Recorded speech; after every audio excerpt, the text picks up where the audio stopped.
ഇത് നമ്മൾ പുതിയതായിട്ടുള്ള അവൈലബിളുള്ള ഹെഡ്ജോഗ് ഒരു പെയറാണ്. നമുക്കിത് ഫീമെയിൽ പോകുന്നിട്ട് ഏകദേശം ഒരു 4.5 മാസം പ്രായമായിട്ടുള്ളതാണ്. ഒരു വലിപ്പമുള്ള ടൈപ്പാണ്. പൈഡ് കളറാണ്, ആൽബിനോ പൈഡ് വരുന്ന ടൈപ്പാണ്. ഇത് ടൈംഡാണ്. അതേപോലെ തന്നെ മെയില് ഫുൾ ആൽബിനോ, ഒരു 4 months ആയിട്ടുള്ള മെയിലാണ്. ഇത് നമ്മൾ ബ്രീഡിങ് പെയറായിട്ട് അറേഞ്ച് ചെയ്തിരിക്കുന്നത്. മെയിൽ അത്ര ടൈമിലല്ല, അവൻ കയ്യിലൊക്കെ എടുത്തൊന്ന് പരിചയമായിരുന്നു. കളറിൻ്റെ ഡിഫറൻസ് കണ്ടോ, ആൽബിനോവും പൈഡും. അതുപോലെ തന്നെ ഇത് മറ്റൊരു ബ്രീഡിങ് ആയിട്ടുള്ളൊരു ഫീമെയിലാണ്. അപ്പോൾ ആളിപ്പോൾ പ്രഗ്നൻ്റ് ആണ്. വയറൊക്കെ നല്ല സ്പേസ് ഉണ്ട്.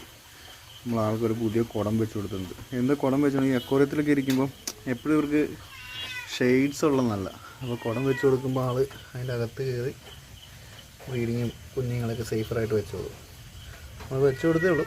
ആൾക്കത് ഐഡൻറ്റിഫൈഡായി ആൾ അതൊക്കെ അതിനകത്ത് കയറിക്കോളും. വേണ്ട, അവരെപ്പോഴും ഒന്ന് വെളിച്ചം കുറവുള്ള സ്ഥലങ്ങൾ നോക്കുന്ന ടൈപ്പാണ്. അതുകൊണ്ടാണ് വൃത്തിയായിട്ട് അതിനകത്ത് തന്നെ കയറിയിരിക്കുന്നത്.